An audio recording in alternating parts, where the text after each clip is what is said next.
Coming up on TBG. We need to stop living in the fairy tale land. Come back to reality.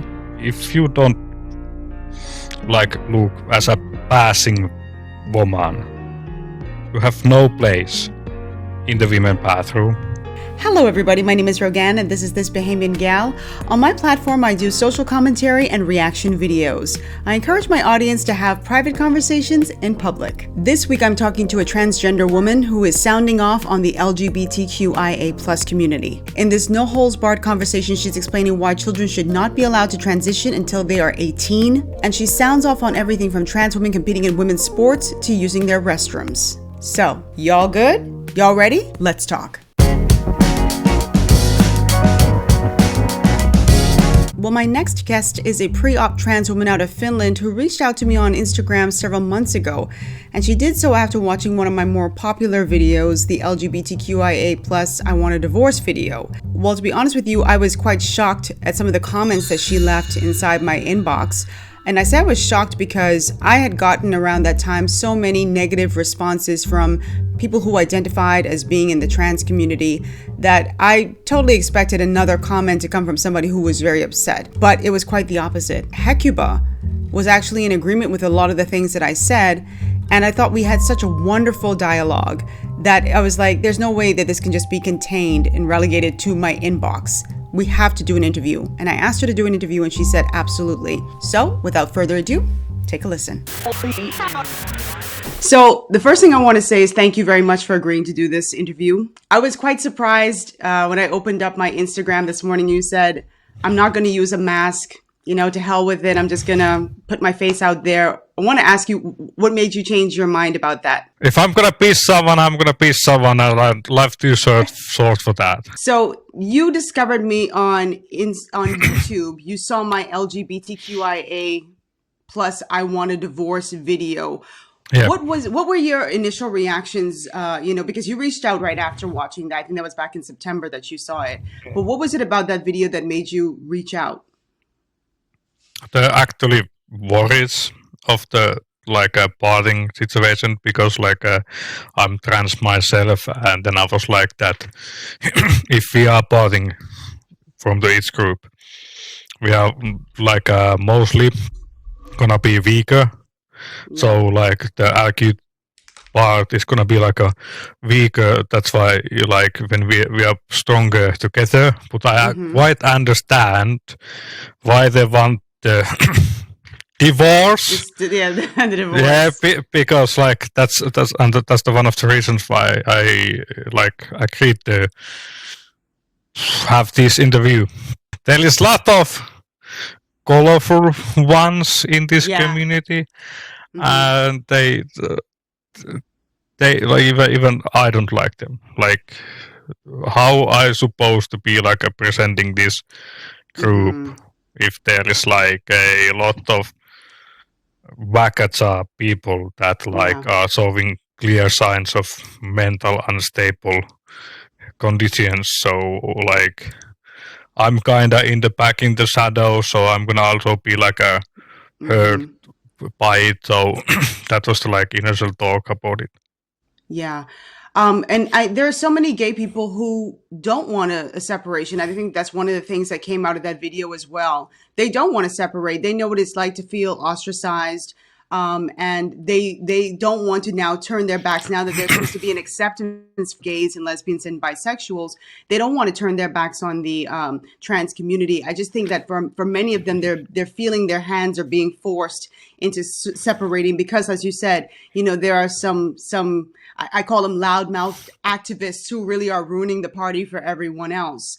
Do you understand why some LGBs might feel the need to kind of go their own way, considering all that's going on right now? You want to talk about that? Yeah, I actually understand, the activist, and then the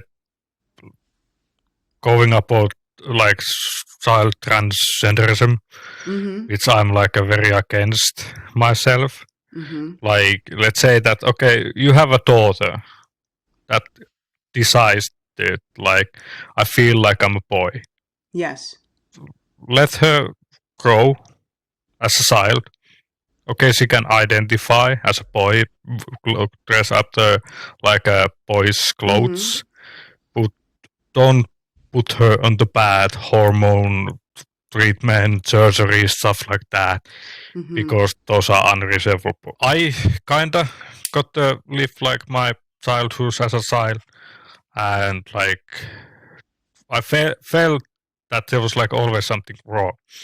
So like when I was in the men's locker room, I was afraid nudity, and I was ashamed like my own body, and I felt like I never belonged there, and I was kind of like having depressed thoughts and anxiety because like I don't grow so much body hair myself. The only place I grow hair is like from hands to elbow, and and then like same goes with the legs from feet to knees, and then couple funny hairs like in the nipples and just like between the stomach.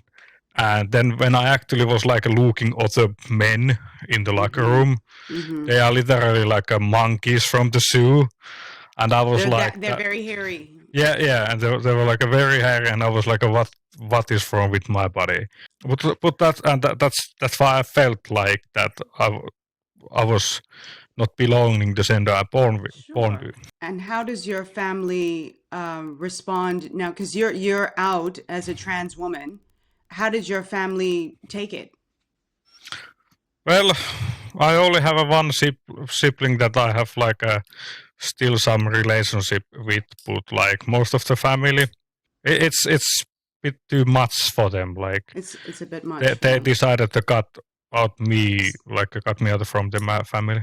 That's unfortunate, and that's a sentiment that we hear very often, not just with trans people, but also there's still people who come out of the closet as gay or lesbian, and their families sort of just kind of, go off by the wayside. They don't want anything to do with them, and I would imagine, that's your family. How have you been coping, just on a personal level?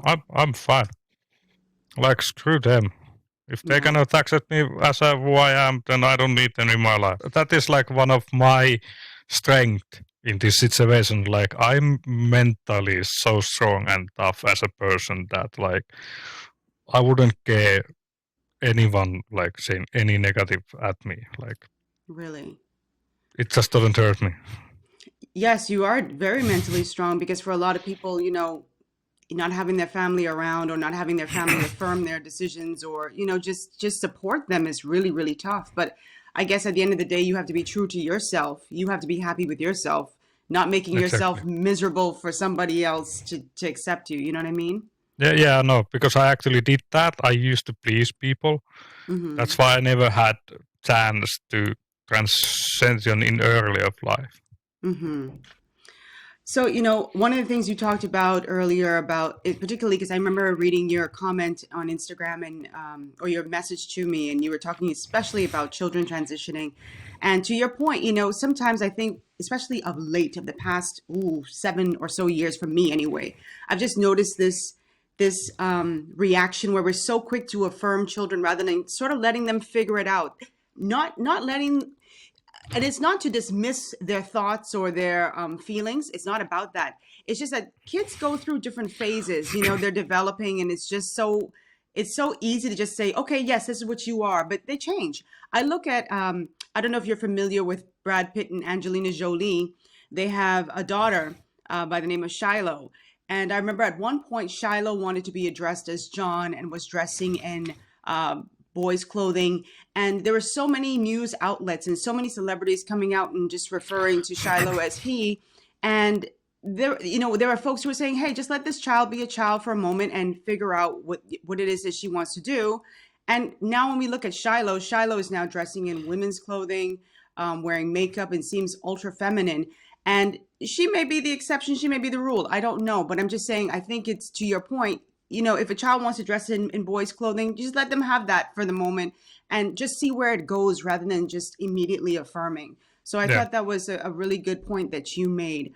Are you comfortable saying what it is that you do for a living? You're in Finland. You're from Finland originally, right? And that's where you're living now? Yeah. Okay. What do you do? I work in the cybersecurity. I'm scared of cybersecurity people. I always feel like they can tap into anything. But with as it regards to your views on transitioning, obviously you've transitioned. Do you have a particular year that you transitioned, or has it been a gradual process from you were I'm a child? actually start in the early process of You're in the transitioning. early process, Yeah, I'm just using the makeup, like so. right? I'm like a beginning of in transitioning, Mm-hmm. and this was actually one of the things I wanted to point out Yeah. because in my country, so you are from the US, right? I'm from the Bahamas, but I live in the United States. Yes. Okay, so in my country we have like a most strict than you do. So in Yeah, and that's what I was transit, going to get to. Mm-hmm. yeah, in Go ahead. transitioning here requires doctor reference evaluation, which is like 45 minutes. You go to talk to doctor, and then you go process. They ask a lot of questions, and then they send your cover reference to this clinic where all the transitioning is happening. Mm-hmm. They review it. They answer you back.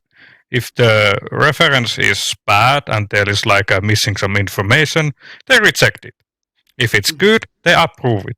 And they are still doing evaluation in their end because they need to confirm that you are actually feeling like that you are trans woman or trans man. And then, Like you have legitimate body dysmorphia.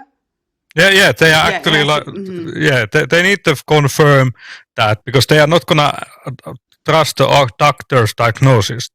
So Right. they will send you like a lot of psychology interviews. They are interviewing there, and then when you finally prove this, get this step done, you get the transitioning, Mm-hmm. and then you have like this first step that you get to do hormone treatment, breast surgeries.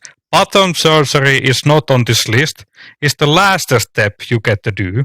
And before you actually get to do the bottom surgery, you need to live 1.5 years with stable mental state, proving that it's like a life test. Mm-hmm. So that's why like in here it's very strict, controlled. You can be 30 years old to actually start the process, but they are like really strict about.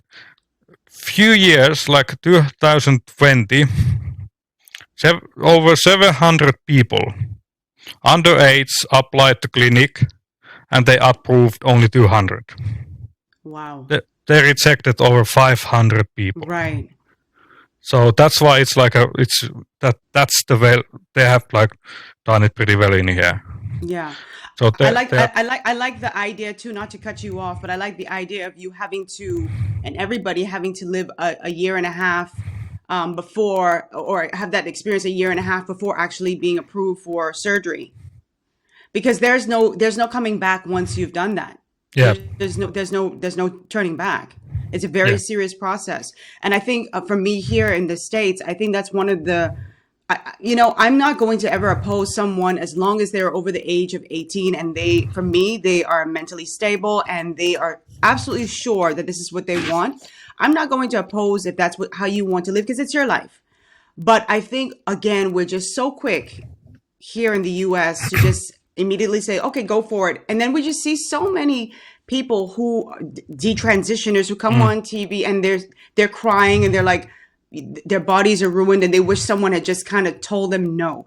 And I love the fact that Finland is putting in these checks and balances and these regulations to make sure that people are going about it the right way. Because I'm sure there are some people who started the process and then said, you know what, I'm not going to do that. Because there are individuals who live as trans feminine or trans men and they don't transition with top or bottom surgery, you know? yeah. You And told that's pretty much it. Like that in the US, any doctor willing to do it as long you have money. That's why like you have so many detransitioning people. Like we also have few of them, but those are only the cases because they didn't like they expect too much from it. They never were like a realistic about the transitioning, and they expect like a too much, and then because they didn't have like a well enough mental state, and they didn't like know how to get from that period to that point in life, so they decided to go back. One of the things that also surprised me in having the conversation with you on Instagram was the fact that you didn't seem so hung up on the pronouns. I'm very focused on making sure that I get people's pronouns correct, because I don't want to offend. It's never my intention to offend anyone, but you were very like ho-hum about it. Like, I guess I wanted to know why, because most trans people that I've encountered are very strict on, you better get my pronouns right. But for you, it wasn't a big deal. Why is that? Yeah, because there is much more first things in the life that getting misgendered. I actually, when I was visiting my friend, my gender was assumed by this makeup store, because I wasn't having like makeup in my face. Right. And then they was like, oh, we have this perfume sample, which you might like. And okay, they gave me the perfume sample. It was for the men. I wear like a women clothing. And it was pretty much that like she realized that I'm either gay or trans. I do get misgendered. And like I recently saw a video about some transgender from the States going to McDonald's, yelling the cashier that, okay, you need to get your manager now, like I'm not your brother, and like I'm not a sir, I'm a she, and the cashier actually then called her sis, and she get super mad about that. Why you want to record me? Because your entire staff has been calling me sir. Okay. Do you want to park? Why don't you tell me what we can do now? No, because I can do the same thing with you. Okay, but your entire staff has been calling me sir the entire time. Okay. What about me looks like a sir right now? Look, I'm sorry, and I apologize for what happened. Okay, if they did that, or what do you want? I mean, I'm sorry. What else can I tell you? I mean, now, what else can I tell you? What? I mean, if you're can we please move to the side? If I'm a what? Can you please move to the side? If I'm a what? If them call you a sir, I don't know what they did then. Because they saw the name on my credit card, and they were not being nice people. Well, I mean, they saw your name on the credit card. What do you want? What do you want them to tell you? But that has nothing to do with it. There could be someone in the back that they don't see that's paying. Okay, ma'am. So why would they intentionally do that? Can you tell me what your location has done to be trans competent? To me, I'm a male. Okay? Okay. So, what are you? So I can call you a sir or ma'am. What are you? What would you assume looking at me? What are you? What would you assume looking at me? I assume that you're a man. Okay?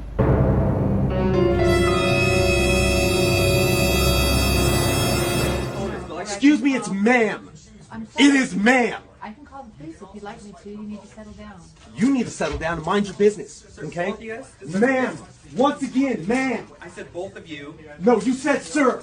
Once again, it's ma'am. I actually said both of you guys. It was just general. Right beforehand, you said sir. Sir? Okay.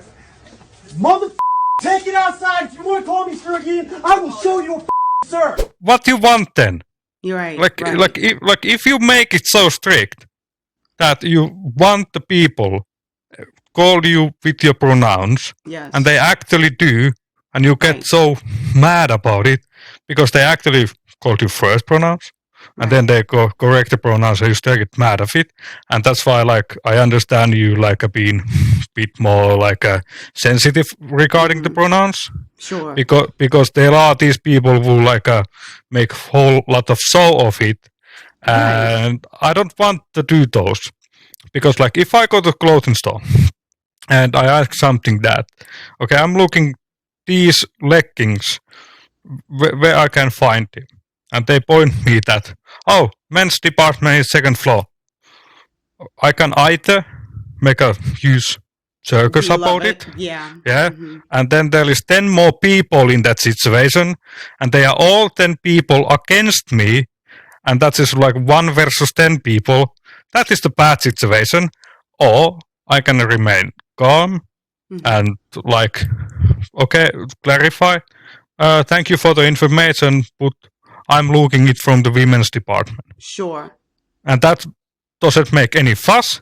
They most likely will realize that, okay, I assume this was a man. Of course, if you look like a man, people are going to assume you're a man. But you can correct them with civilized ways and have like a civilized conversation. Why, like, if you want to prove your point, you make fuss about it. You get more attractions to it. You are most likely being called crazy. And then you are crying because everybody's against you, and you go to home and be like that, okay, everybody hates me because I'm transgender. Oh! Yeah, no. You made a fuss about your pronouns like a suck it in and deal with it. That's what I do. Yeah. I think you're spot on. I always talk about grace on my channel. We don't give people grace to make mistakes. There are people who, if you present as female or you present as male, people typically just will assume your biological gender and refer to you as such. And I think your response is spot on. I think if you correct people politely, most people will be very embarrassed that they made the mistake and say, I'm sorry. They'll be apologetic. I'm really sorry about that. Women's section is over here. But when you get irate, it's almost, sometimes I think the behavior is just very narcissistic by some people, that the world must revolve around them. And that's just not polite. It's not civil behavior. You also shared a story of a friend of yours. I don't know if you feel comfortable sharing that story publicly, who went into a beauty salon for a service. I really wanted you to share that with the public so they can understand, because it goes kind of hand in hand. Basically, there was like this beauty salon that they do nails, makeup, eyebrows, like stuff like that. And so he went there, and they were serving like a female only, because he was like a trans female. And so he also didn't have like any makeup. Like he decided to put his main clothes, like he was having these lazy days. We all have those. And so they told her that this is women beauty salon. We don't serve men here. And she was like, okay, that's cool, but I'm not a man. I'm actually trans woman. I identify as a she, her. I'm like going to my transitioning, but I understand if you do not want to serve me, that's okay. I just go somewhere else. So she thanked the staff telling this and being like truthful. And when she actually started to slowly walk towards the door, the staff yelled that, wait a second, what service you would like to have?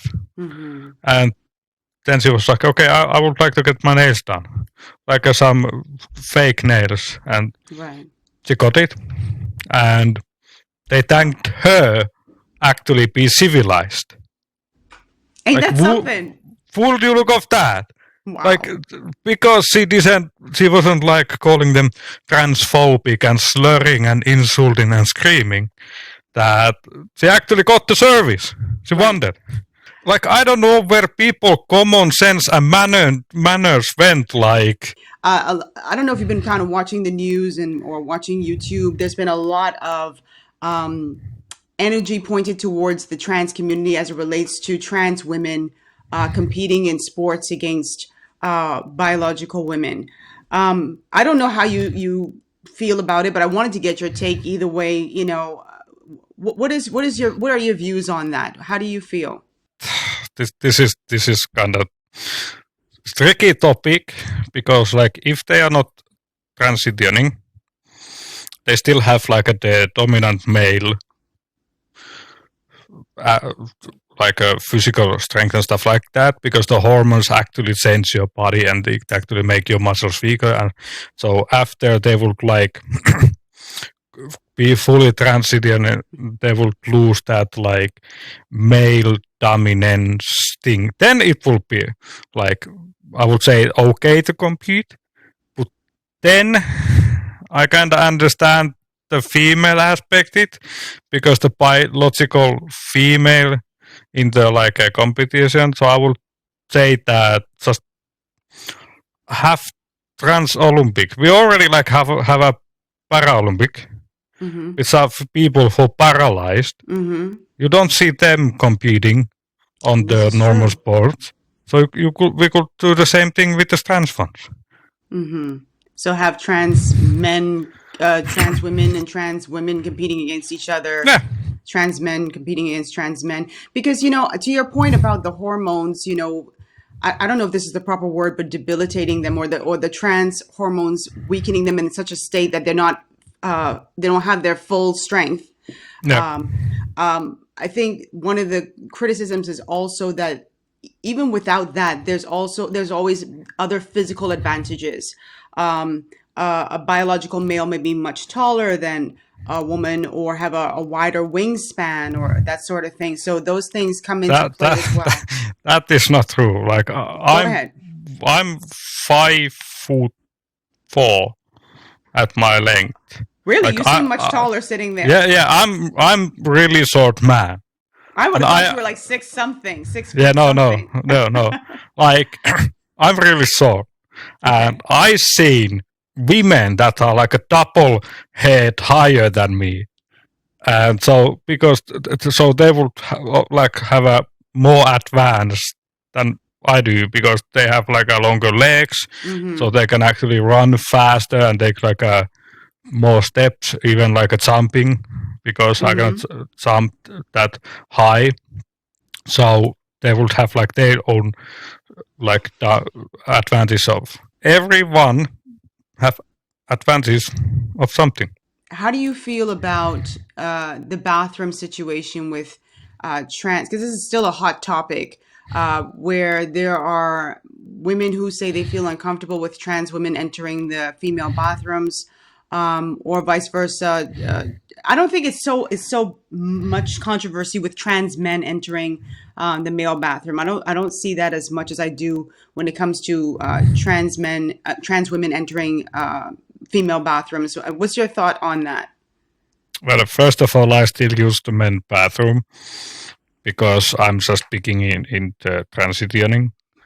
And my take would be that, like, if you don't like look as a passing woman, you have no place in the women bathroom.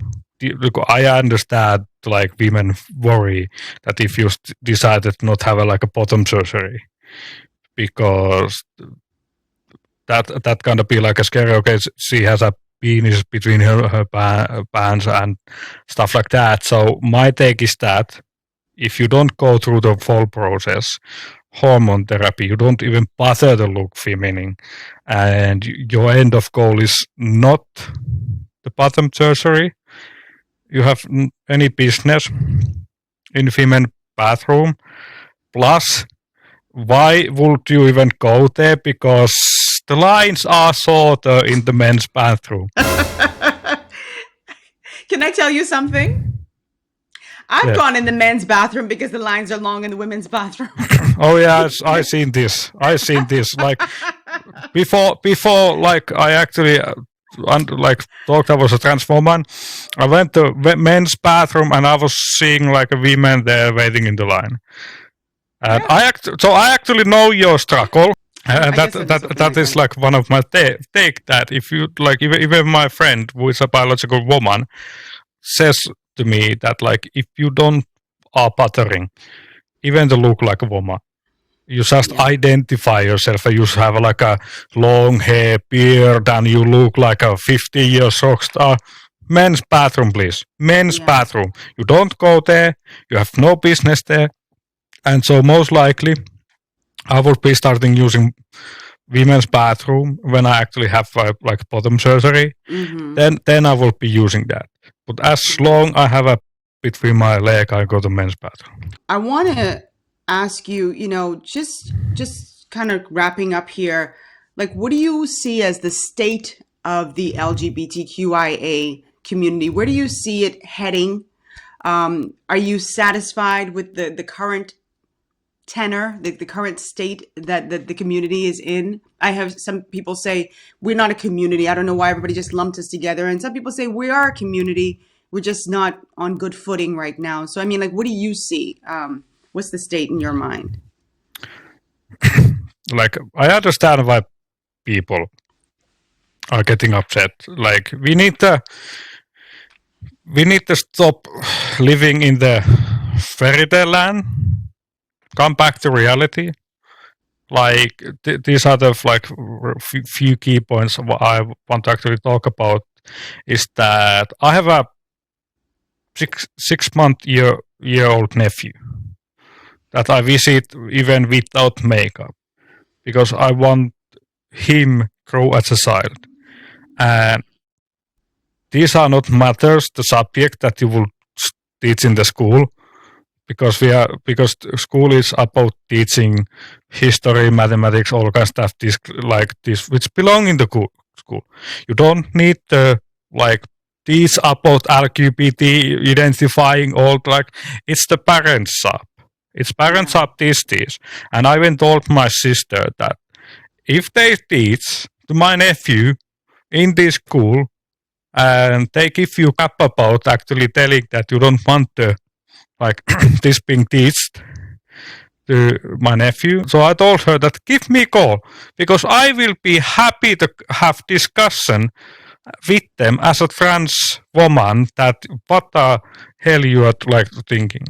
So they don't belong in the school system. And so that is the one thing we need to fix. That is the fairy tale. And that's why I said that we need to come back from the reality. Mm-hmm. And then the animal identifying. That one right there. That's weird. I know I have so many friends from the LGBT and they are even saying that they find it weird. Yeah. They find it so weird like that. Okay, you will never be cat. Like if I identify as a helicopter and I glue razor bait in my back and jump from the building, I know I'm gonna die. That doesn't make me a helicopter. So I don't have against these people. Mm-hmm. They can identify as an animal if they want, but don't make it my bullshit. Yeah, it's your bullshit. I don't want any part of that. We need to have a realistic goals. Yeah, I don't know. I think it's just almost like Pandora's box has been opened up, and everybody is walking through it, and coming up with whatever their minds can conceive they want to be it. And I think it's kind of crazy to me that people are so quick again to affirm that type of behavior. So let's jump right to the questions of the day. These ones are questions you all have been asked before, but I'm going to ask them again. What are your thoughts about children transitioning before the age of 18 when they are legal adults? There are 8-year-olds who want to transition, 12-year-olds who want to transition. What are your personal thoughts about that? Please be honest in the comments section. I ask that you be kind, but please be honest. It doesn't work if anyone's lying or they feel like they have to hold back. That's my first question. And my second question is, do you think that trans women and trans men should have their own separate categories where they compete against other trans men and trans women, separate and apart from men's sports and women's sports? Or do you feel as if it just boils down to talent and everybody should be integrated and competing and it's not a big deal? Please drop your comments down below. I will see you guys next week, Wednesday. I love you guys. Be safe and have a wonderful new year. Bye. Mwah.